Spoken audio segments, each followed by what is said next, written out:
peers. Give us your address, your shoe size, your years, your digits, your plans, your number, your eyes, your schedule, your desktop, your details, your life. Hey, welcome back to another episode of the Red Pill Rapper Show. Man, does it ever feel good to be here and in your ear holes? Man, now before we get any further, I gotta tell you about my special little sponsor, man. My sponsor is so special to me. My sponsor is The Resistance, man. The Resistance 144 at protonmail.com. Let me just check out, make sure you can hear me. Ooh, you can hear me. Can you imagine that? I'm gonna crank myself up just a cunny here. Boop, boop, boop, boop, boop. How about that? Does that sound good? Oh, you love to hear it. You love to see it. You love to be here. Thanks, everybody, for tuning in. Today is not a regular old Red Pill Rapper Show, man. Today is a very, very special day, man. It's a very special day because I got some important stuff to talk to you people about, man. That is the Communist Manifesto, written by Karl Marx and Friedrich Engels. Now, Corona. This is something I've dug into a little bit. I've never actually read it front to back. You know what I mean? There's some interesting things that I've skimmed through it that caught my eyeballs. You know what I mean? Some very interesting things. And I thought I better read the whole thing, and I bet you guys haven't read it either. Now, we had a little beef in my Telegram today. There's a guy in my Telegram, and you know what, man? As much problems as he causes, I do appreciate this guy. His name's James. He's, as far as I can tell, he's a dirty, dirty commie. I don't really know what is going on. I don't know how we got there. I don't know what the heck is happening. Corona! I don't really know what the whole deal is, but, you know, he likes to talk to me about certain things and get on people's nerves as well, but we all like to do a little bit of that. But we were having a conversation about communism, and he was saying, you guys don't understand what communism is. And I said, well, in the Communist Manifesto, it says that if you could condense what communism is into a simple sentence, that it would be the abolition of private property, you know? And then I got into how they're all about, you know, consolidating power in the media and the banking and the in business and all these things. And I'm going, that's like, that doesn't sound good. I don't like that. And that's what's happening. Sorry, thought crime alert. Jack Clausen Radio Network, but that's sure what it looks like right here. But, you know, he said some things that I've heard from a lot of different commies, which is that, oh, you don't understand communism. And then I said, well, where has it been properly implemented? And he said, nowhere. It's never existed. And I said, okay, well, that's weird. And well, what is it to you? And he goes, well, you know, you got to hear from all these different sources and that kind of stuff. And he goes, it's changed so much over the years. I don't think that the Communist Manifesto is a good representation of what communism is, but then he can't tell me what communism is. I'm so confused. So as far as I'm concerned, and I'm sorry, James, I know that you think that this isn't an accurate representation of what communism is.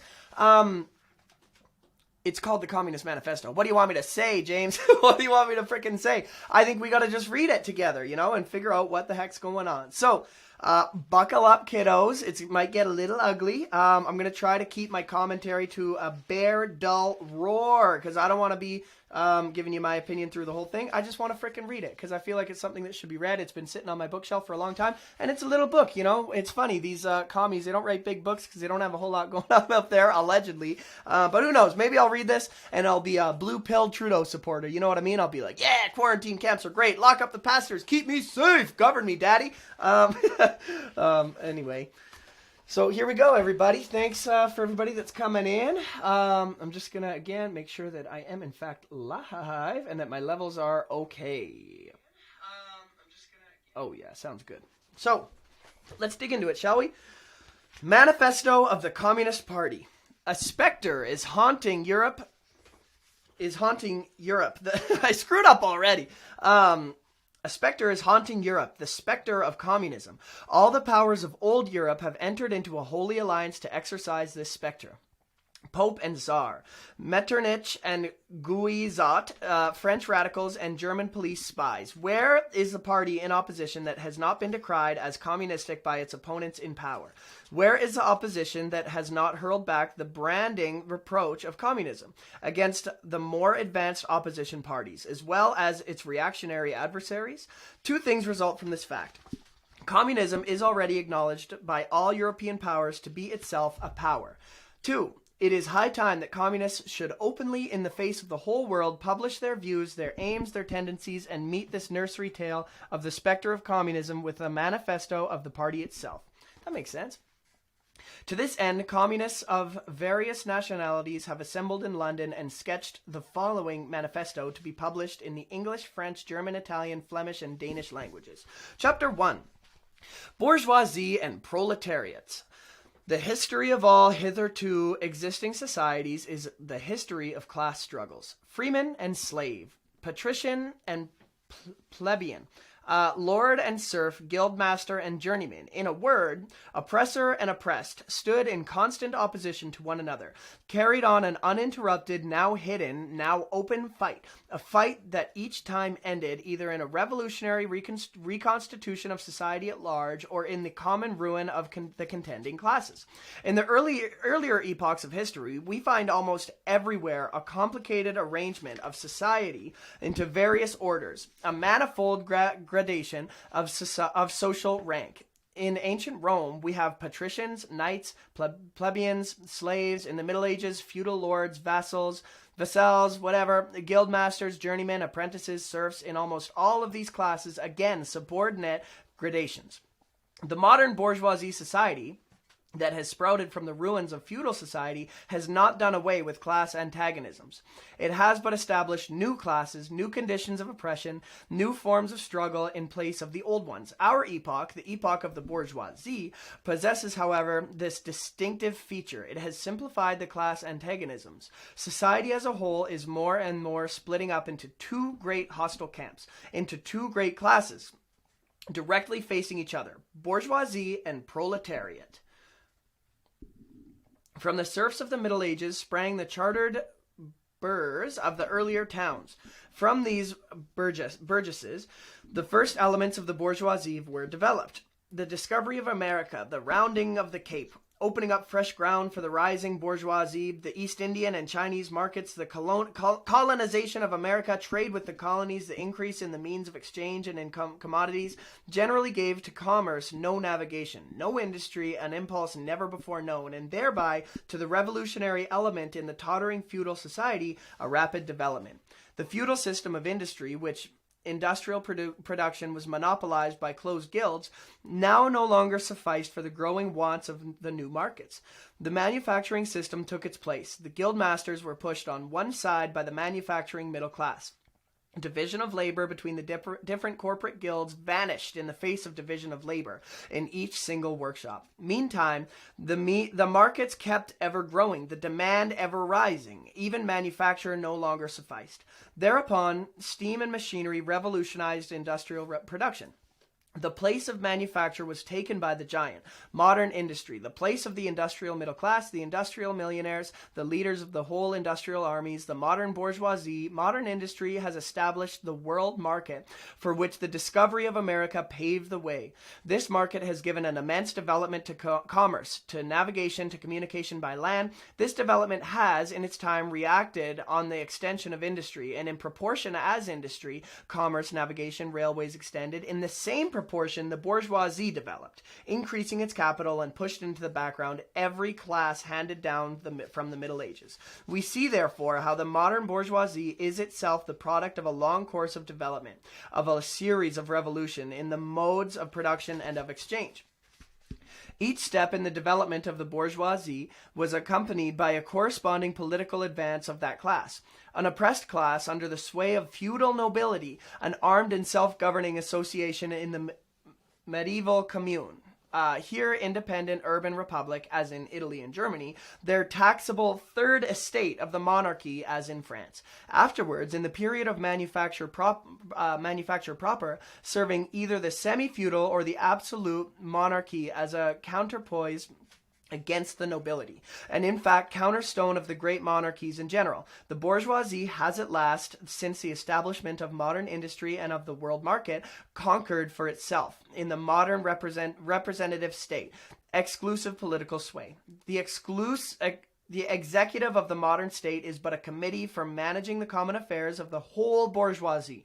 The bourgeoisie historically has played a most revolutionary part. The bourgeoisie, wherever it has got the upper hand, has put an end to all feudal, patriarchal, idyllic relations. It has pitilessly torn asunder the motley feudal ties that bound man to its natural superiors, and has left remaining no other nexus between man and man than naked self-interest, than callous cash payment. It has drowned the most heavenly ecstasies of religious fervor, of chivalrous enthusiasm, of Philistine sentimentalism, in the icy water of egotistical calculation. It has resolved personal worth into exchange value, and in place of the numberless and indefeasible chartered freedoms, has set up that single unconscionable freedom, free trade. In one word, for exploitation. Interesting. Veiled by religious and political illusions, naked, shameless, direct, brutal exploitation. The bourgeoisie has stripped of its halo every occupation hitherto honored and looked up to with reverent awe. It has converted the physician, the lawyer, the priest, the poet, the man of science into its paid wage laborers. The bourgeoisie has torn away from the family its sentimental veil and has reduced the family relation to a mere money relation. The bourgeoisie has disclosed how it came to pass that the brutal display of vigor in the Middle Ages, which reactionists so much admire, found its fitting complement in the most slothful indolence.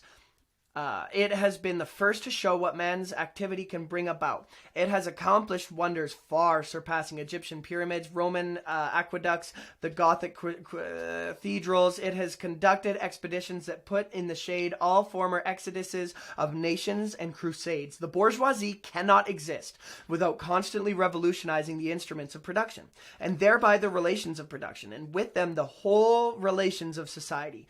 Conservatism of the old modes of production in unaltered form was, on the contrary, the first condition of existence for all earlier industrial classes. Constant revolutionizing of production, uninterrupted disturbance of all social conditions, everlasting uncertainty and agitation distinguish the bourgeoisie epoch from all the earlier ones. All fixed, fast, frozen relations with their train of ancient and venerable prejudices and opinions are swept away. All new formed ones become antiquated before they can ossify. All that is solid melts into air, and all that is holy is profaned. And man is at least compelled to face with sober senses his real conditions of life and his relations with his kind. The need of a constantly expanding market for its products chases the bourgeoisie over the whole surface of the globe. It must nestle somewhere, settle everywhere, establish connections everywhere. The bourgeoisie has, through its exploitation of the world market, given a cosmopolitan character to production and consumption in every country. To the great chagrin of reactionists, it has drawn from under the feet of industry the national ground on which it stood. All old established national industries have been destroyed or are daily being destroyed. They are dislodged by new industries whose introduction becomes a life and death question for all civilized nations, by industries that no longer work up indigenous raw material, but raw material drawn from the remote zones. Industries whose products are consumed not only at home, but in every quarter of the globe. In place of the old wants satisfied by the productions of the country, we find new wants, requiring for their satisfaction the products of distant lands and climes. In place of the old local and national seclusion and self-sufficiency, we have intercourse in every direction, universal interdependence of nations, and is as in material, so also in intellectual production. The intellectual creations of individual nations become common property. National one-sidedness and narrow one-mindedness become more and more impossible, and from the numerous national and local literatures there arises a world literature. The bourgeoisie, by the rapid improvement of all instruments of production, by the immensely facilitated means of communication, draws all, even the most barbarian nations, into civilization. The cheap prices of its commodities are the heavy artillery which it batters down all Chinese walls, with which it forces the barbarians' intensely obstinate hatred of foreigners to capitulate. It compels all nations, on pain of extinction, to adopt the bourgeoisie mode of production. It compels them to introduce what it calls civilization into their midst, i.e., to become bourgeoisie themselves. In one word, it creates a world after its own image. The bourgeoisie has subjected the country to the rule of the towns. It has created enormous cities, has greatly increased the urban population as compared with the rural, and has thus rescued a considerable part of the population from the idiocy of rural life, just as it has made the country dependent on the towns. So it has made barbarians and semi-barbarian countries dependent on the civilized ones, nations of peasants on nations of bourgeoisie, the East on the West. The bourgeoisie keeps more and more doing away with the scattered state of the population, of the means of production and property. It has agglomerated production and has concentrated property in a few hands. The necessary consequence of this was a political centralization.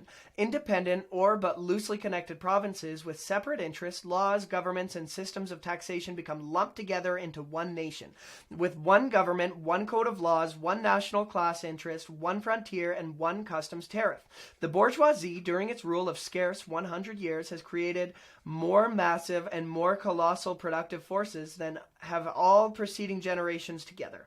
Subjection of nature's forces to man, machinery, application of chemistry to industry to agriculture, steam navigation, railways, electric telegraphs, clearing of whole continents for cultivation, canalization of rivers, whole population conjured out of the ground. What earlier century had even a presentiment that such productive forces slumbered in the lap of social labor?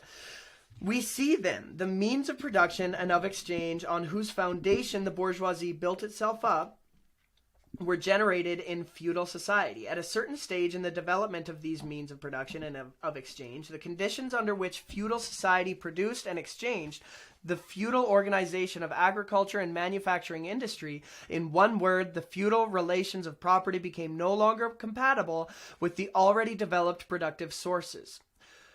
They became so many fetters. They had to be burst asunder, and they were burst asunder. Into their place stepped free competition, accompanied by a social and political constitution adapted to it, and by the economical and political sway of the bourgeoisie class. A similar movement is going on before our own eyes. Modern bourgeoisie society, in its relation of production, of exchange, and of property, a society that has conjured up such gigantic means of production and of exchange, is like the sorcerer who is no longer able to control the powers of the nether world whom he has called up by his spells. For many a decade past, the history of industry and commerce is but the history of the revolt of modern productive forces against modern conditions of production, against the property relations that are the conditions for the existence of the bourgeoisie and of its rule. It is enough to mention the commercial crises that, by their periodical return, put on its trial each time more threateningly the existence of the entire bourgeoisie society. In these crises, a great part not only of the existing products but also of the previously created productive forces are periodically destroyed. In these crises, there breaks out an epidemic that, in all earlier epochs, would have seemed an absurdity. The epidemic of overproduction, society suddenly finds itself put back in a state of momentary barbarism. It appears as if a famine, a universal war of devastation had cut off the supply of every means of subsistence. Industry and commerce seem to be destroyed. And why? Because there is too much civilization, too much means of subsistence, too much industry, too much commerce. The productive forces at the disposal of society no longer tend to further the development of the conditions of bourgeoisie property. On the contrary, they have become too powerful for these conditions, by which they are fettered. And so soon as they overcome these fetters, they bring disorder into the whole of bourgeoisie society, endanger the existence of bourgeoisie property. The conditions of bourgeoisie society are too narrow to comprise the wealth created by them. And how does the bourgeoisie get over these crises?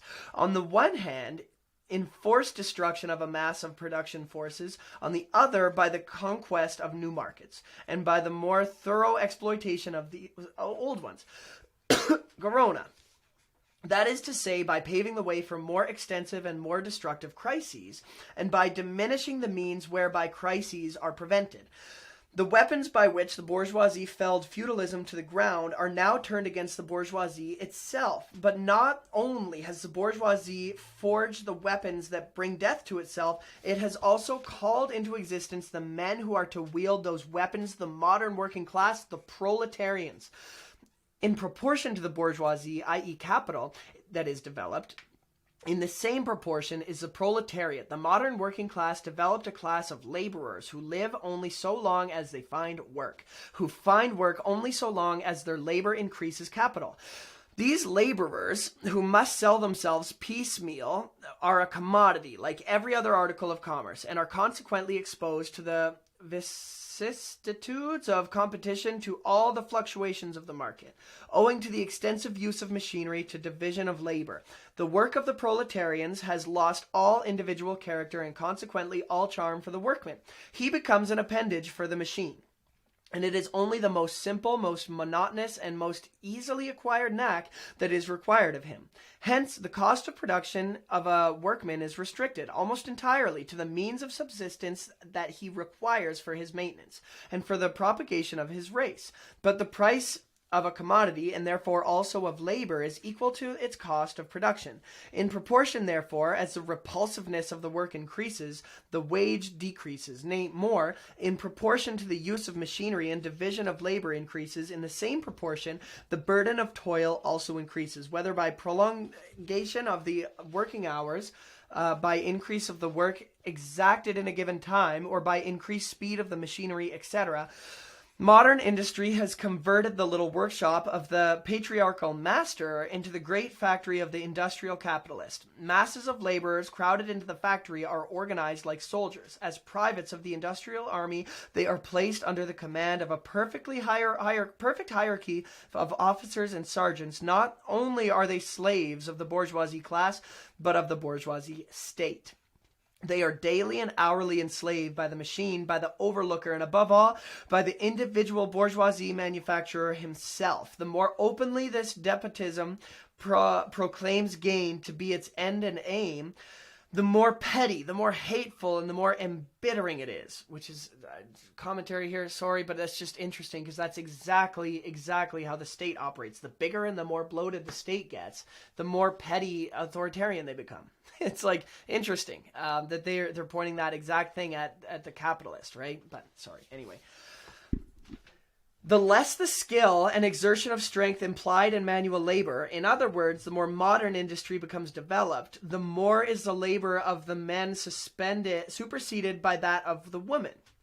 Differences of age and sex have no longer any distinctive social validity for the working class. All are instruments of labor, more or less expensive to use according to their age and sex. No sooner is the exploitation of the laborer by the manufacturer so far at an end that he receives his wages in cash than he is set upon by the other portions of the bourgeoisie, the landlord, the shopkeeper, the pawnbroker, etc.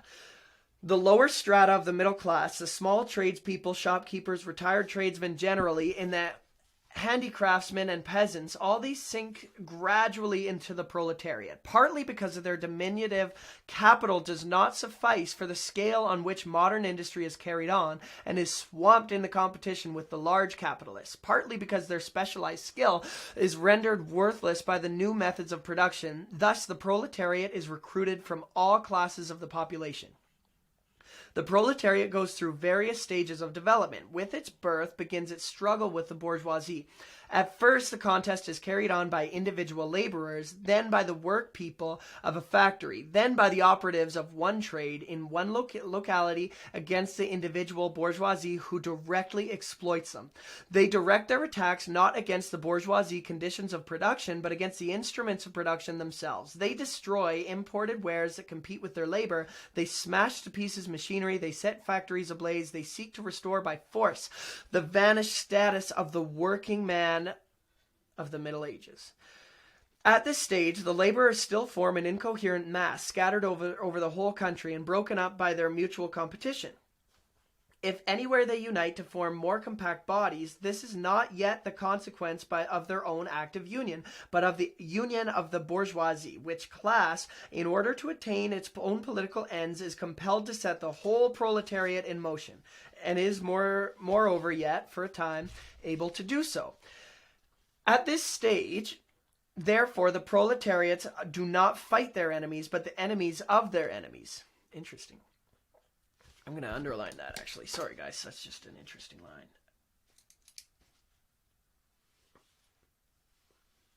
At this stage, therefore, the proletarians do not fight their enemies, but the enemies of their enemies. The remnants of absolute monarchy, the landowners, the non-industrial bourgeoisie, the petty bourgeoisie. Thus, the whole historical movement is concentrated in the hands of the bourgeoisie. Every victory is so obtained is a victory for the bourgeoisie. But with the development of industry, the proletariat not only increases in number, it becomes concentrated in greater masses. Its strength grows, and it feels that strength more and more. The various interests of the conditions of life within the ranks of the proletariat are more and more equalized in proportion as machinery obliterates its all distinctions of labor, and nearly everywhere reduces wages to the same low level. The growing competition among the bourgeoisie and the resulting commercial crises make the wages of the worker ever more fluctuating. The unceasing improvement of machinery, ever more rapidly developing, makes their livelihood more and more precarious. The collisions between individual workmen and individual bourgeoisie take more and more the character of collisions between two classes. Therefore, the workers begin to form combinations, trade unions, against the bourgeoisie. They club together in order to keep up the rate of wages. They found permanent associations in order to make provisions beforehand for these occasional revolts. Here and there, the contest breaks out into riots. Now and then the workers are victorious, but only for a time. The real fruit of their battle lies not in the immediate result, but in the ever-expanding union of the workers. This union is helped on by the improved means of communication that are created by modern industry and that place the workers of different localities in contact with one another. It was just this contact that was needed to centralize the numerous local struggles, all of the same character, into one national struggle between classes. But every class struggle is a political struggle, and that union to attain with the burghers, it's B-U-G-H-E-R-S, burghers of the Middle Ages, with their miserable highways required centuries, the modern proletarians, thanks to railways, achieve in a few years. This organization of the proletarians into a class, and consequently into a political party, is continually being upset again by the competition between the workers themselves. But it ever rises up again, stronger, firmer, mightier. It compels legislative recognition of particular interests of the workers by taking advantage of the divisions among the bourgeoisie itself. Thus, the 10 Hours Bill in England was carried. Altogether, collisions between the classes of the old society further, in many ways, the course of development of the proletariat. The bourgeoisie finds itself involved in a constant battle, at first with the aristocracy, later on with those portions of the bourgeoisie itself whose interests have become antagonistic to drag it into the political arena. The bourgeoisie itself, therefore, supplies the proletariat with its own instruments of political and general education. In other words, it furnishes the proletariat with weapons for war to fight the bourgeoisie. Corona. Further, as we have already seen, entire sections of the ruling classes are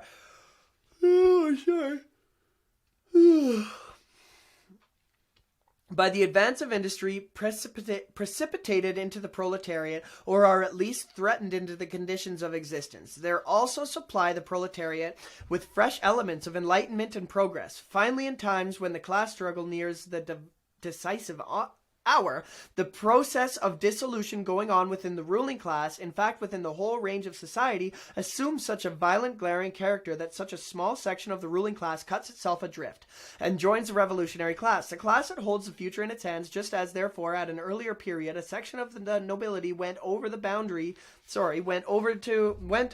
the bourgeoisie.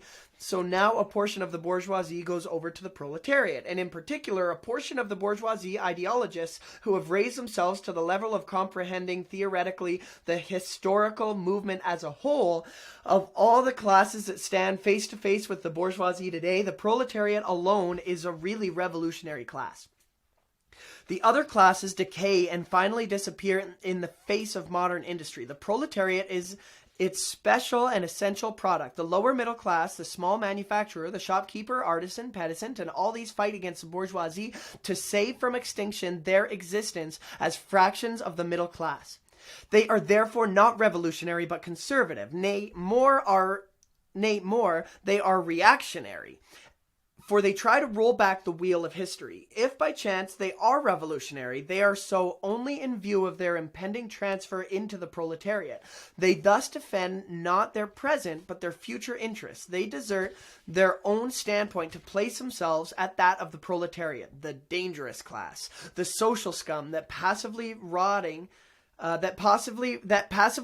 mass thrown off by the lowest layers of old society may here and there be swept into the movement by the proletariat revolution. Its conditions of life, however, prepare it more for the part of a bribed tool of reactionary intrigue. In the conditions of the proletariat, those of old society at large are already virtually swamped. The proletariat is without property. His relation to his wife and children has no longer anything in common with the bourgeoisie family relations. The modern industrial laborer, modern subjection to capital, the same in England as was in France, in America as in Germany, have stripped them of every trace of national character. Law, morality, religion are to him so many bourgeoisie prejudices, which behind which lurk in ambush just as many bourgeoisie interests. At the preceding classes that got the upper hand sought to fortify their already acquired status by subjecting society at large to their conditions of appropriation. The proletarians cannot become masters of the productive forces of society, except by abolishing their own previous mode of appropriation, and thereby also every other previous mode of appropriation. They have nothing of their own to secure and to fortify. Their mission is to destroy all previous securities for and insurances of individual property. All previous historical movements were movements of minorities or in the interest of minorities.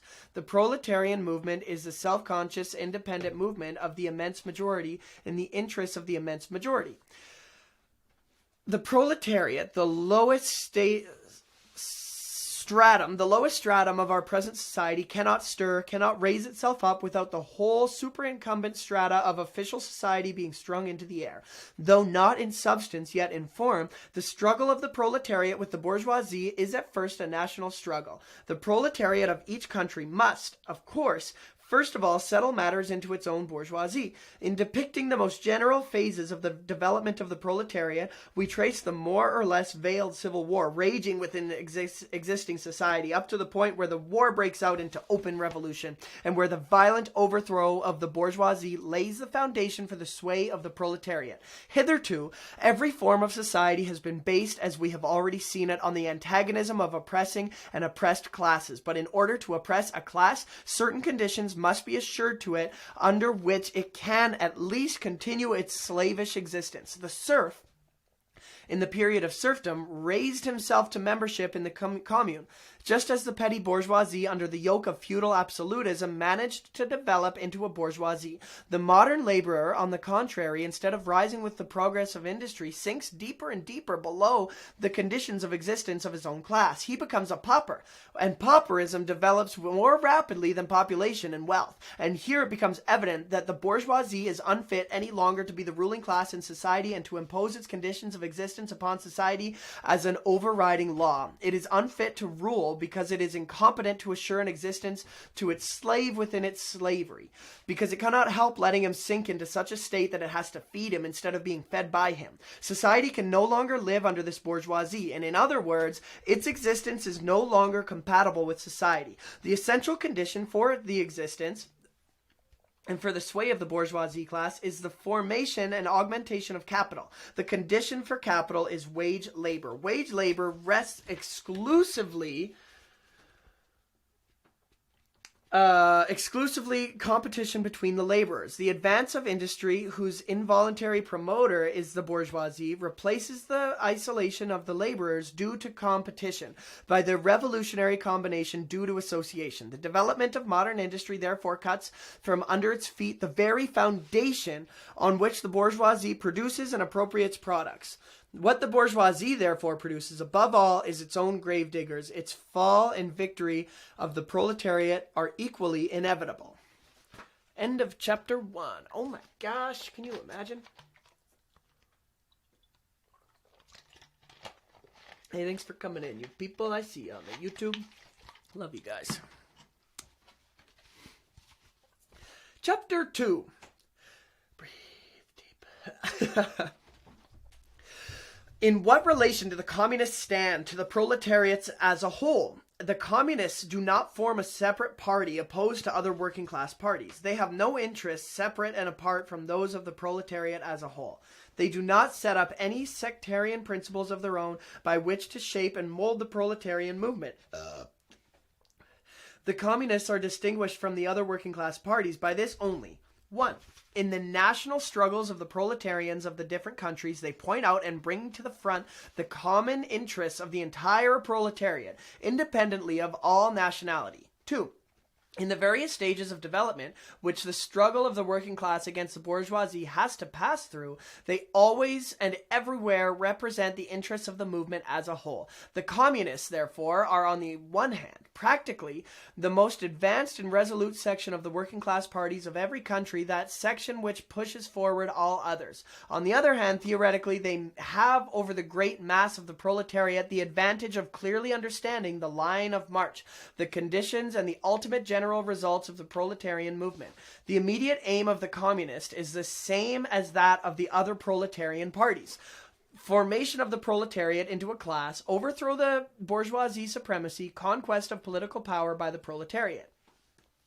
The theoretical conclusions of the communists are in no way based on ideas or principles that have been invented or discovered by this or that would be universal reformer. They merely express, in general terms, actual relations springing from an existing class struggle, from a historical movement going on under our very eyes. The abolition of existing property relations is not at all a distinctive feature of communism. What? I'm going to read that again. The abolition of existing property relations is not at all a distinctive feature of communism. Interesting. All property relations in the past have continually been subject to historical change consequent upon the change in historical conditions. The French Revolution, for example, abolished feudal property in favor of bourgeoisie property. The distinguishing feature of communism is not the abolition of property generally, but the abolition of bourgeoisie property. But modern bourgeoisie private property is the final and most complete expression of the system without producing and appropriating products that is based on class antagonisms, on the exploitation of the many by the few. In this sense, the theory of the communists may be summed up in the single sentence, abolition of private property. So this is what I was talking about at the beginning. I'm going to read it again. In this sense, the theory of communists may be summed up in the single sentence, abolition of private property. I'm going to read it for a third time for James in the back. In this sense, the theory of the communists may be summed up in a single sentence, abolition of private property. We communists have been reproached by the desire of abolishing the right of personally acquired property as the fruit of a man's own labor, which property is alleged to be the groundwork of all personal freedom, activity, and independence. That's right, man. Don't tread on me. Hard-won, self-acquired, self-earned property. Do you mean the property of the petty artisan and of the small peasant, a form of property that preceded the bourgeoisie form? There is no need to abolish that. The development of industry has, to a great extent, already destroyed it and is still destroying it daily. Or do you mean modern bourgeoisie private property? But does wage labor create any property for that laborer? Not a bit. It creates capital, i.e. that kind of property which exploits wage labor and which cannot increase except upon condition of begetting a new supply of wage labor for fresh exploitation. Property, in its present form, is based on the antagonism of capital and wage labor. Let us examine both sides of this antagonism. To be a capitalist is to have not only a purely personal but a social status in production. Capital is a collective product, and only by the united action of many members, nay, in the last resort, only by the united action of all members of society can it be set in motion. Capital is therefore not personal, it is a social power. When therefore capital is converted into common property, into the property of all members of society. Ooh, that sounds nice. Personal property is not therefore transformed into social property. It is only the social character of the property that has changed. It loses its class character. Let us now take wage labor. The average price of wage labor is the minimum wage. i.e. that quantum of the means of subsistence which is absolutely requisite in bare existence as a laborer. What therefore the wage laborer appropriates by means of his labor merely suffices to prolong and reproduce a bare existence. We by no means intend to abolish this personal appropriation of the products of labor, an appropriation that is made for the maintenance and reproduction of human life that leaves no surplus wherewith to command the labor of others. All that we want to do away with is the miserable character of this appropriation, under which the laborer lives merely to increase capital and is allowed to live in so far as the interests of this ruling class requires it. In bourgeoisie society, living labor is but a means to increase accumulated labor.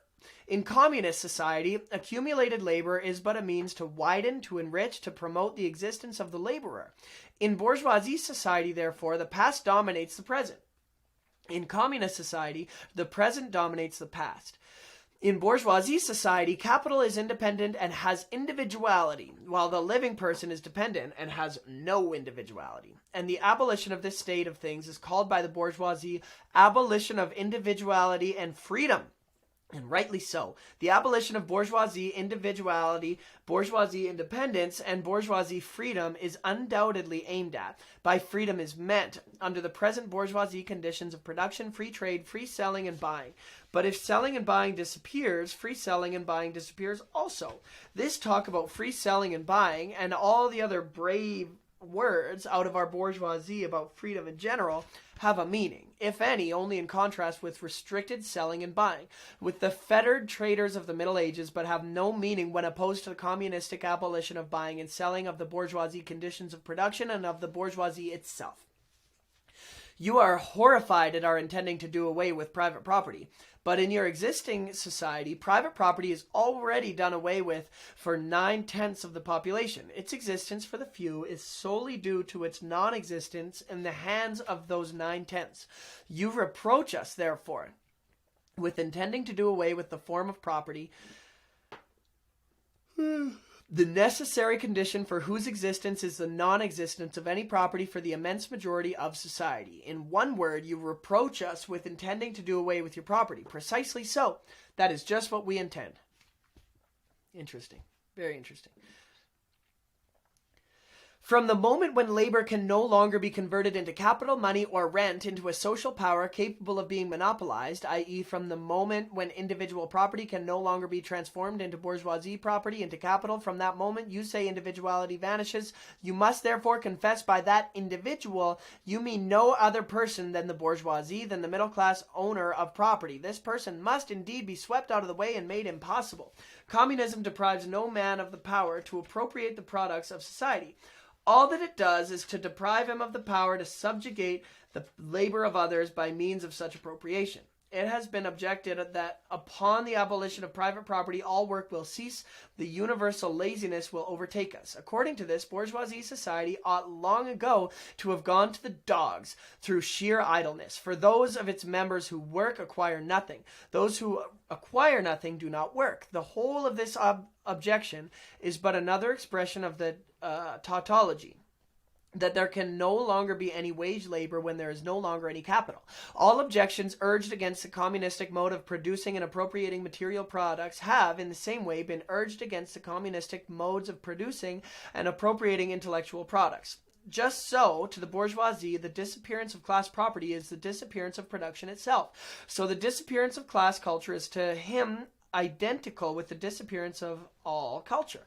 That culture, the loss of which he laments, is the enormous majority, a mere training to act as a machine.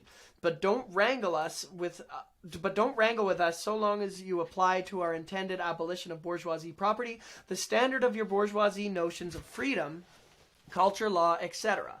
Your very ideas are but the outgrowth of the conditions of your bourgeoisie production and bourgeoisie property, just as your jurisprudence is but the will of your class made into a law for all, a will whose essential character and direction are determined by the economical conditions of existence of your class. The selfish misconception that induces you to transform into eternal laws of nature and of reason the social forms springing from your present mode of production and form of property. historical relations that rise and disappear in the progress of production, that misconception you share with every ruling class that has preceded you. What you see clearly in the case of ancient property, what you admit in the case of feudal property, you are of course forbidden to admit in the case of your own bourgeoisie form of property. Abolition of the family, even the most radical flare-up at this infamous proposal of the communists. Interesting. I'm going to read that again. Abolition of the family, even the most radical flare-up of this infamous proposal of the communists. On what foundation is the present family, the bourgeoisie family, based? On capital, on private gain. In its completely developed form, of this family exists only among the bourgeoisie. But this state of things finds its complement in the practical absence of the family among the proletarians and in public prostitution. The bourgeoisie family will vanish as a matter of course when its complement vanishes, and both will vanish with the vanishing of the capital. Do you charge us with wanting to stop the exploitation of children by their parents? To this crime we plead guilty. I'm going to read that again. Do you charge us with wanting to stop the exploitation of children by their parents? To this crime we plead guilty.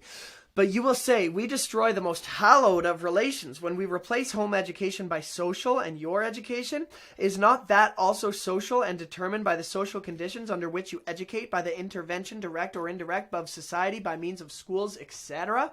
The communists have not invented the intervention of society in education, but they do seek to alter the character of that intervention and to rescue education from the influence of the ruling class. The bourgeoisie claptrap about the family and education, about the hallowed correlation of parent and child, becomes all the more disgusting. The more the action of modern industry, all family ties among the proletarians are torn asunder, and their children transformed into simple articles of commerce and instruments of labor. But you communists would introduce community of women, screams the whole bourgeoisie in chorus. The bourgeoisie sees in his wife a mere instrument of production. He hears that the instruments of production are to be exploited in common, and naturally can come to no other conclusion than that of being common to all will likewise fall to the woman. That is so interesting, because it's kind of true what they're saying, right? Is that like the capitalists like me, we see a woman as a means of production to produce children to serve, the larger capitalist state that exists in the intersubjective around us. And so it's not like incorrect about that, but as far as I can tell, it's just trying to twist your mind to like break that natural line of thinking that we're all born with, and trying to subvert it into something really sick here, man. He has not even a suspicion that the real point is to do away with the status of women as mere instruments of production. For the rest, nothing is more ridiculous than the virtuous indignation of our bourgeoisie as a community of women which they pretend is to be openly and officially established by the communists. The communists have no need to introduce community of women. It has existed almost from time immemorial.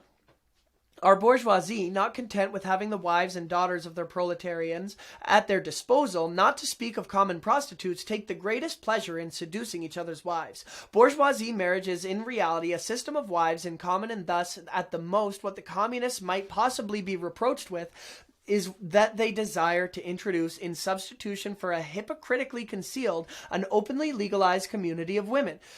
For the rest, it is self-evident that the abolition of the present system of production must bring with it the abolition of community of women springing from that system, i.e. of prostitution both public and private. The communists are further reproached with the desire to abolish countries and nationality.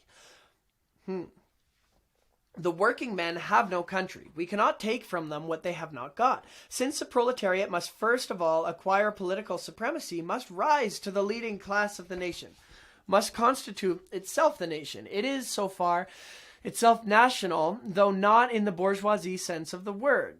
National differences and antagonisms between people are daily more and more vanishing, owing to the development of the bourgeoisie, to freedom of commerce, to the world market, to uniformity in the mode of production and in the conditions of life corresponding thereto.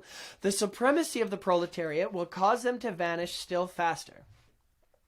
United action of the leading civilized countries, at least, is one of the first conditions for the emancipation of the proletariat.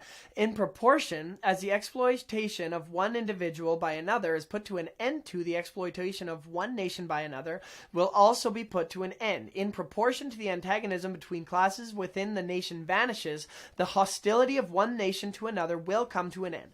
The charges against communism made from a religious, philosophical, and generally from an ideological standpoint are not deserving of serious examination. Does it require deep intuition to comprehend that a man's views, ideas, and conceptions, in one word, man's consciousness changes with every change in the conditions of his material existence, in his social relations, and his social life? What else does the history of ideas prove? That intellectual production changes its character in proportion to material production is changed. The ruling ideas of each age have ever been the ideas of its ruling class. When people speak of ideas that revolutionize society, they do but express the fact that within the old society, the elements of a new one have been created, and that the dissolution of the old ideas keeps even pace with the dissolution of the old conditions of existence when the ancient world was in its last throes. The ancient religions were overcome by Christianity. When Christian ideas succumbed in the 18th century to rationalist ideas, feudal society fought its death battle with the then revolutionary bourgeoisie.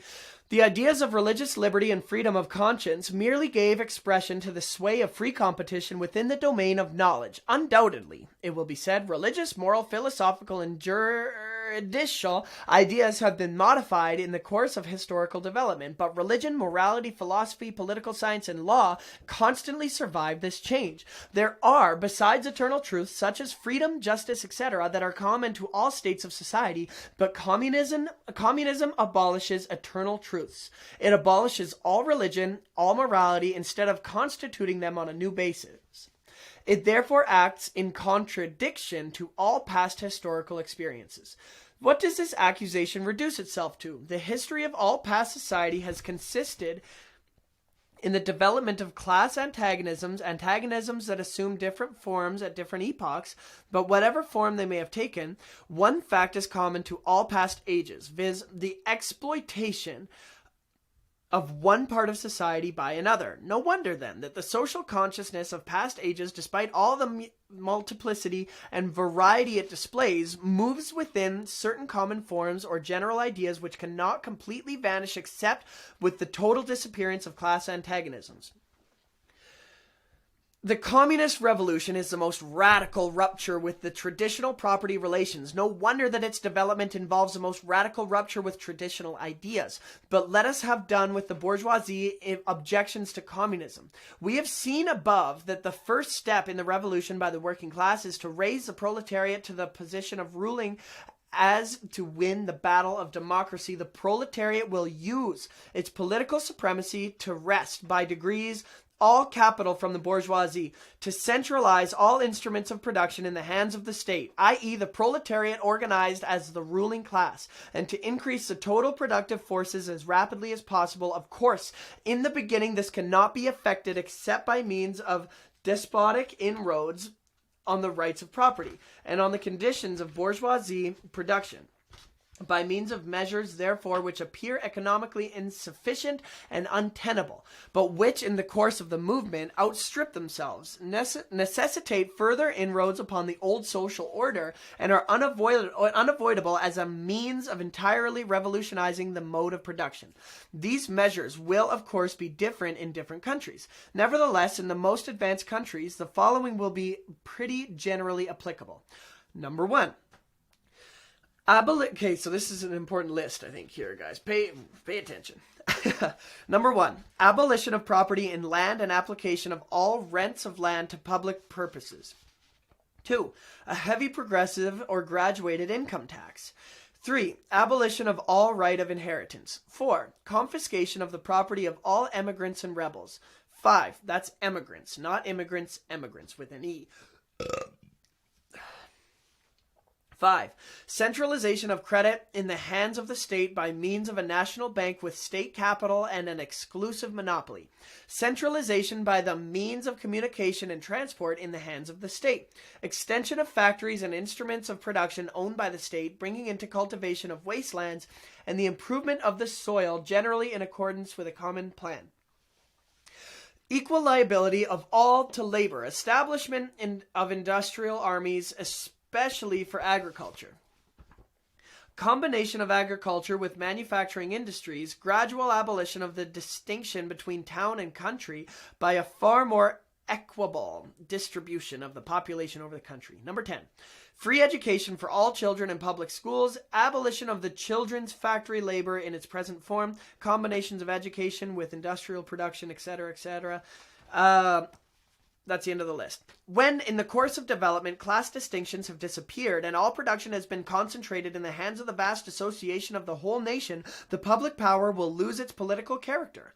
Political power, properly so called, is merely the organized power of one class for oppressing another. If the proletariat, during its contest with the bourgeoisie, is compelled, by the force of circumstances, to organize itself as a class, if by means of a revolution it makes itself the ruling class, and as such sweeps away the force of the old condition of production, then it will, along with these conditions, have swept away the conditions for the existence of class antagonisms and of classes generally, and will thereby have abolished its own supremacy as a class. In place of the old bourgeoisie society with its classes and class antagonisms, we shall have an association within the free development of each is the condition for a free development of all. Chapter 3. Chapter 3. Socialist and Communist Literature. Number 1, reactionary socialism. A feudal socialism. Owing to their historical position, it became the vocation of the aristocracies of France and England to write pamphlets against the modern bourgeoisie society. In the French Revolution of July 1830 and in the English Reform agitation, these aristocracies again succumbed to the hateful upstart. Thenceforth, a serious political contest was altogether out of the question. A literary battle alone remained possible, but even in the domain of literature, the old cries of the Restoration period had become possible. In order to arouse sympathy, the aristocracy was obliged to lose sight, apparently, of their own interests, and to formulate the indictment against the bourgeoisie in the interest of the exploited working class alone. Thus, the aristocracy took their revenge by singing lampoons on their new master, and whispering in his ear sinister prophecies of coming catastrophe. In this way arose feudal socialism, half lamentation, half lampoon, half echo of the past, half menace of the future, at times by its bitter worry, witty and incisive criticism, striking the bourgeoisie to the very heart's core, but always ludicrous in its effect. Through total incapability to comprehend the march of modern history,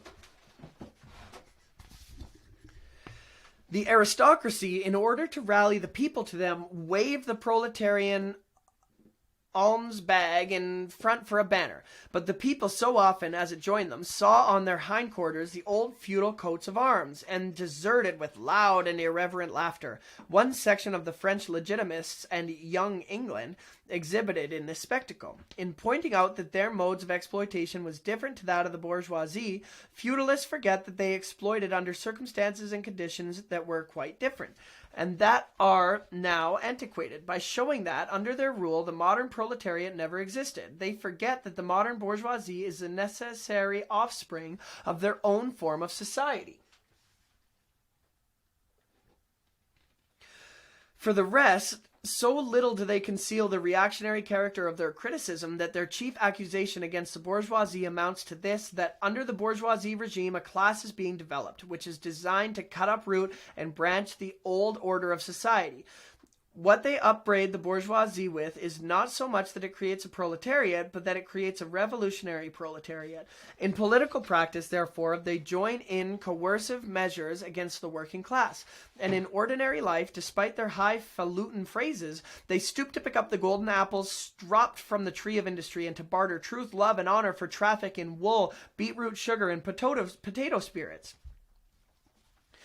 As the patron has never gone hand in hand with the landlord, so has the clerical socialism with feudal socialism. Nothing is easier to give Christian aestheticism a socialist tinge. Has not Christianity declaimed against private property, against marriage, against the state? Wrong, you're wrong. Has it not preached in the place of these charity and poverty, celibacy and mortification of the flesh, monastic life and the mother church? Christian socialism, is but the holy water with which the priest consecrates the heart burnings of the aristocrat. That always pisses me off, man. You always hear people that are atheists telling Christians that the Bible, that Jesus was like a socialist. And it's not true. Like, we would know, you dummies. B, petty bourgeoisie socialism. The feudal aristocracy was not the only class that was ruined by the bourgeoisie, not the only class whose conditions of existence pined and perished in the atmosphere of modern bourgeoisie society. The medieval burgesses and the small peasant proprietors were the precursors of the modern bourgeoisie. In those countries which are but little developed industrially and commercially, these two classes still vegetate side by the rising bourgeoisie. In countries where modern civilization has become fully developed, a new class of petty bourgeoisie has been formed, fluctuating between proletariat and bourgeoisie, and ever renewing itself as a supplementary part of bourgeoisie society. The individual members of this class, however, are being constantly hurled down into the proletariat by the action of competition, and as modern industry develops, they even see the moment approaching when they will completely disappear as an independent section of modern society, to be replaced in manufactures, agriculture, and commerce by overlookers, bailiffs, and shopmen. In countries like France, where the peasants constitute far more than half of the population, it was natural that writers who sided with the proletariat against the bourgeoisie should use, in their criticism of the bourgeoisie regime, the standard of the peasant and petty bourgeoisie, and from the standpoint of these intermediate classes, should take up the cudgels for the working class. Thus arose petty bourgeoisie socialism. Dismondy was the head of this school, not only in France, but also in England. This school of socialism dissected with great acuteness the contradictions in the conditions of the modern production. It laid bare the hypocritical apologies of economists. It proved incontrovertibly the disastrous effects of machinery and division of labor, the concentration of labor and land in a few hands, overproduction and crisis. It pointed out the inevitable ruin of the petty bourgeoisie and the peasant, the misery of the proletariat, the anarchy in production, the crying inequalities of the distribution of wealth, the industrial war of extermination between nations, the dissolution of old moral bonds, of the old family relations, of the old nationalities. In its positive aims, however, this form of socialism aspires either to restoring the old means of production and of exchange, and with them the old property relations and the old society, or to cramping the modern means of production and of exchange within the framework of the old property relations that have been and were bound to be exploded by those means. In either case, it is both reactionary and utopian. Its last words are corporate guilds for manufacture, patriarchal relations in agriculture. Ultimately, when stubborn historical facts had dispersed all intoxicating effects of self-deception, this form of socialism ended in a miserable fit of the blues. C. German, or true socialism. The socialist and communist literature of France, a literature that originated under the pressure of the bourgeoisie in power, and that was the expression of the struggle against this power, was introduced into Germany at a time when the bourgeoisie in that country had just begun its contest with feudal absolutism. German philosophers, would-be philosophers, and Boespritz, I don't know what that is, eagerly seized on this literature, only forgetting that when these writings immigrated from France into Germany, French social conditions had not immigrated along with them. In contrast with the German social conditions, this French literature lost all its immediate practical significance and assumed a purely literary aspect. Thus, to the German philosophers of the 18th century, the demands of the First French Revolution were nothing more than the demands of practical reason. In general, and the utterance of the will of the revolutionary French bourgeoisie signified in their eyes the law of pure will, of will as it was bound to be of true human will generally. The world of the German literate consisted solely in bringing in the new French ideas into harmony with their ancient philosophical conscience, or rather in annexing the French ideas without deserting their own philosophic point of view. This annexation took place in the same way in which a foreign language is appropriated, namely by translation. It is well known how the monks wrote silly lives of the Catholic saints over the manuscripts on which the classical works of the ancient Heatherdom had been written. The German literate reversed this process with the profane French literature. They wrote their philosophical nonsense beneath the French original. For instance, beneath the French criticism of the economic functions of money, they wrote alienation of humanity, and beneath the French criticism of the bourgeoisie state, they wrote the thronement of the category of the general, and so forth. The introduction of these philosophical phrases at the back of the French historical criticisms they dubbed as philosophy of action, true socialism, German science of socialism, philosophical foundation of socialism, and so on. The French socialist and communist literature was thus completely emasculated, and so it seized the hands of the German to express the struggle of one class with the other. He felt conscious of having overcome French one-sidedness and of representing not true requirements, but the requirements of truth, and the interests of the proletariat, but the interests of human nature, of man in general, who belongs to no class, has no reality, who exists only in the misty realm of philosophical fantasy. This German socialist, which took its schoolboy task so seriously and solemnly, and extolled its poor stock in trade in such mountebank fashion, meanwhile gradually lost its pedantic innocence in the fight of the German, and especially the Prussian bourgeoisie, against feudal aristocracy and absolute monarchy. In other words, the liberal movement became more earnest.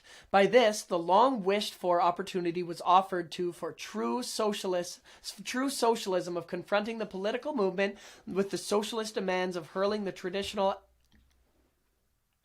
anathemas against liberalism, against representative government, against bourgeoisie competition, bourgeoisie freedom of the press, bourgeoisie legislation, bourgeoisie liberty and equality, and of preaching to the masses that they had nothing to gain and everything to lose by this bourgeoisie movement.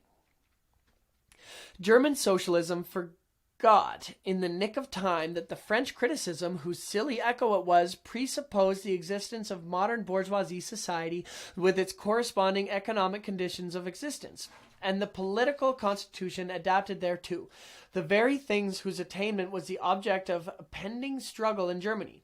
To the absolute governments, with their following of parsons, professors, country squires, and officials, it served as a welcome scarecrow against the threatening bourgeoisie. It was a sweet finish after the bitter pills of floggings and bullets which came to the same governments and at that time dosed the German working class rising.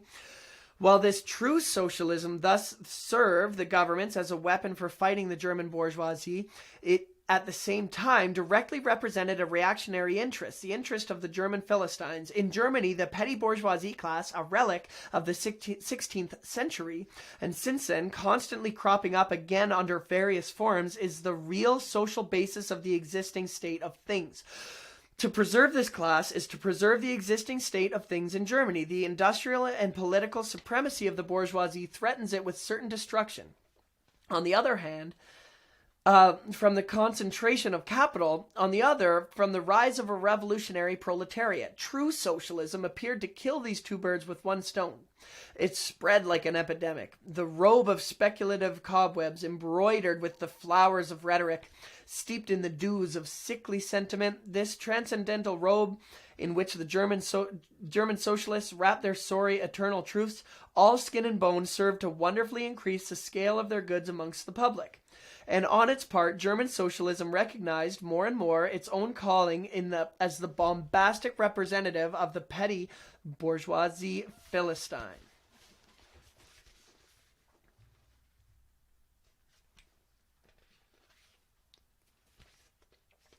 It proclaimed the German nation to be the model nation, and the German petty Philistine to be the typical man. To every villainous meanness of this model man, it gave a hidden laughter, socialistic interpretation, the exact contrary of its real character. It went to the extreme length of directly opposing the brutally destructive tendency of communism, of proclaiming its supreme and impartial contempt of all working class struggles, with very few exceptions.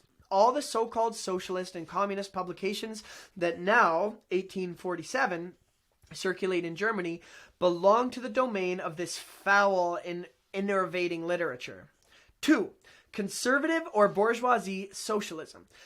A part of the bourgeoisie is desired of redressing social grievances in order to secure the continued existence of the bourgeoisie society.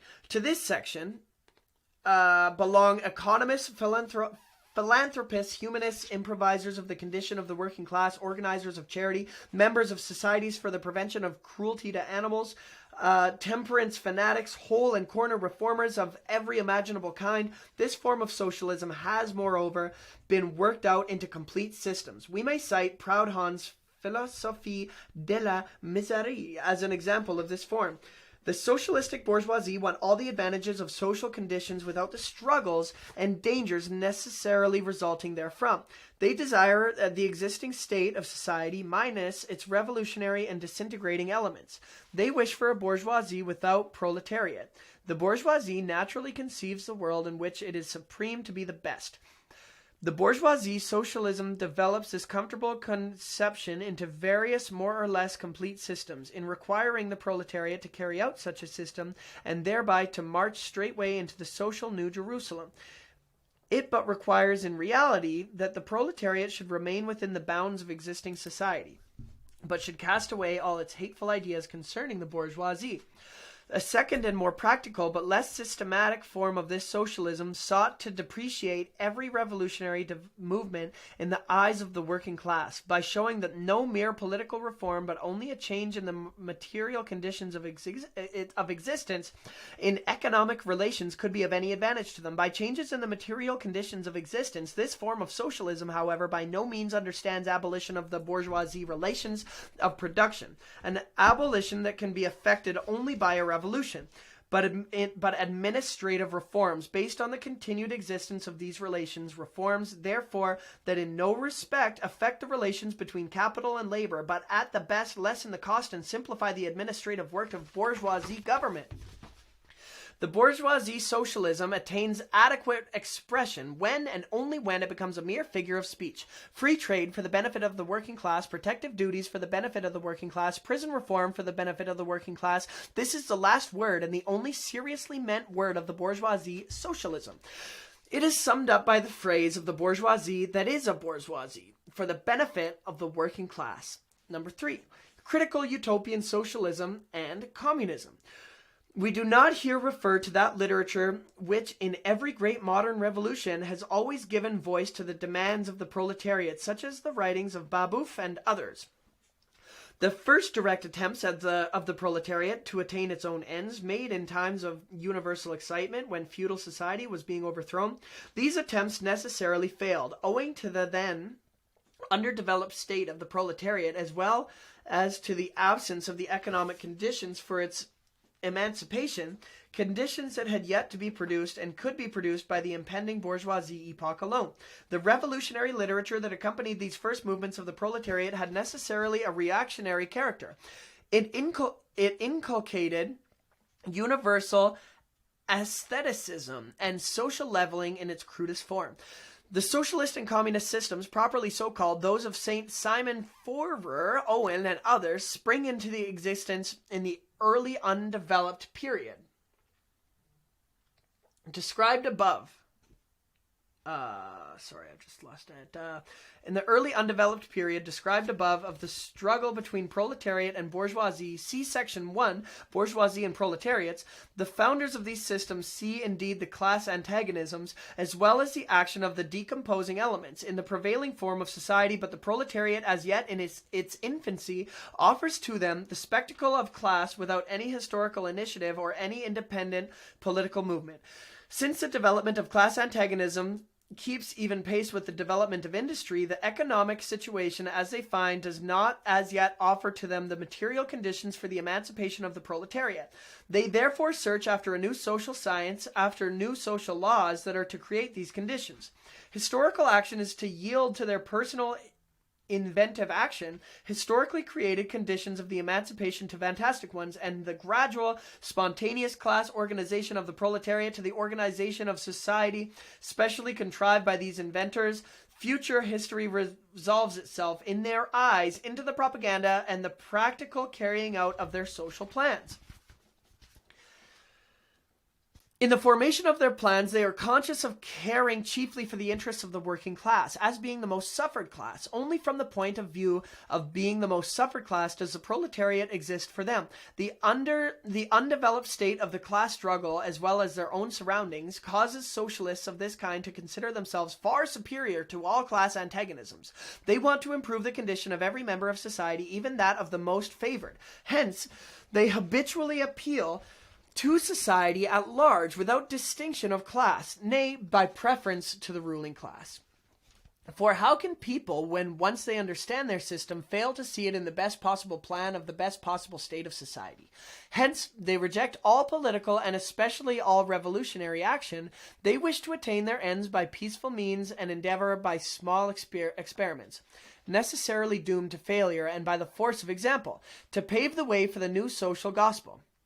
Such fantastic pictures of future society, painted at a time when the proletariat is still in a very undeveloped state and has but a fantastic conception of its own position, correspond with the first instinctive yearnings of that class for a general reconstruction of society. But these socialist and communist publications contain also a critical element. They attack every principle of existing society. Hence, they are full of the most valuable materials for the enlightenment of the working class. The practical measures proposed in them, such as the abolition of the distinction between town and country, of the family, of the carrying on of industries for the account of private individuals and the wage system, proclamation of social harmony, the conversion of the functions of the state into a mere superintendence of production. All these proposals point solely to the disappearance of class antagonisms, which were at that time only just cropping up, and which in these publications are recognized in their earliest indistinct and undefined forms only. These proposals, therefore, are of a purely utopian character. The significance of critical utopian socialism and communism bears an inverse reaction to historical development. In proportion to the modern class struggle develops and takes definite shape, this fantastic standing apart from the contest, these fantastic attacks on it, lose all practical value and all theoretical justification. Therefore, although the originators of these systems were, in many respects, revolutionary, their disciples have, in every case, formed mere reactionary sects. They hold fast by the original views of their masters in opposition to the progressive historical development of the proletariat. They therefore endeavor, and that consistently, to deaden the class struggle and to reconcile the class antagonisms. They dream of experimental realization of their social utopias, of founding isolated corona phalansters, of establishing home colonies, of setting up little Icaria, duodecimo editions of the New Jerusalem, and to realize all these castles in the air. They are compelled to appeal to the feelings and the purses of the bourgeoisie. By degrees, they sink into the category of the reactionary conservative socialists depicted above, differing from these only by more systemically pedantry, and by their fanatical and superstitious belief in the miraculous effects of their social science. They therefore violently oppose all political action on the part of the working class. Such action, according to them, can only result from blind social unbelief in the new gospel. The Owenites in England and the Fourierists, I don't know how to pronounce that, in France, respectively, opposed the Chartists and the Reformists. 5. Position of the communists in relation to the various existing opposition parties. Section 2 has made clear the relations of the communists to the existing working class parties, such as the Chartists in England and the agrarian reformers in America. The communists fight for the attainment of the immediate aims for the enforcement of the momentary interests of the working class, but in the movement of the present. They also represent and take care of the future of the movement. In France, the communists ally themselves to the Social Democrats against the conservative and radical bourgeoisie, reserving, however, the right to take up critical position in regard to phrases and allusions traditionally handed down from the Great Revolution. In Switzerland, they support the radicals, without losing sight of the fact that this party consists of antagonistic elements, partly of the democratic socialists, in the French sense, partly of radical bourgeoisie. In Poland, they support the party that insists on an agrarian revolution as the prime condition for the national emancipation. That party which fomented the insurrection of Krakow in 1846. In Germany, they fight with the bourgeoisie whenever it acts in a revolutionary way against the absolute monarchy and feudal squirearchy and the petty bourgeoisie, but they never cease for a single instant to instill into a working class the clearest possible recognition of the hostile antagonism between bourgeoisie and proletariat in order that the German workers may straightway use, as so many weapons against the bourgeoisie, the social and political conditions that the bourgeoisie must necessarily introduce along with its supremacy, and in order that after the fall of the reactionary classes in Germany, the fight against the bourgeoisie itself may immediately begin. The communists turn their attention chiefly to Germany, because that country is on the eve of a bourgeoisie revolution that is bound to be carried out under more advanced conditions of European civilization and with a much more developed proletariat than that of England was in the 17th and of France in the 18th century, and because the bourgeoisie revolution in Germany will be but the prelude to an immediately following proletarian revolution. In short, the communists everywhere support every revolutionary movement against the existing social and political order of things. In all these movements, they bring to the front as the leading question in each the property question, no matter what its degree of development at the time. Finally, they labor everywhere for the union and the agreement of the democratic parties of all countries.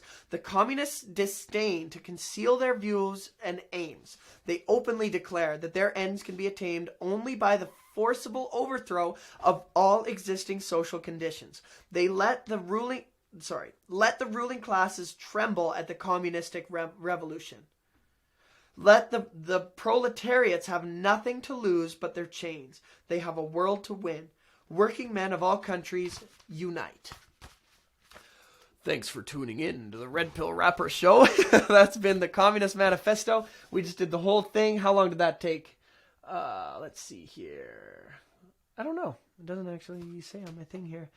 Oh yeah, less than an hour and a half. Thanks for coming in, you people. I love you guys. Don't be a commie, okay? Libertarianism is way cooler, man. That book, it convinces people because it does make some emotional arguments. Like it makes you, it's trying to shift you into viewing work as oppression. It's trying to shift you into building something for yourself as a negative thing. And sorry, I'm kind of brain dead after reading that whole thing, but just don't be fooled by that shit, man. All they want is power, because the only way all that is more power. It's just consolidating power to the top. It's tricking working class people into thinking that giving up all their freedom will make them free. It's the most subversive garbage book in the entire world. I love you guys. Be brave, live free, take your vitamin D, and hug your family.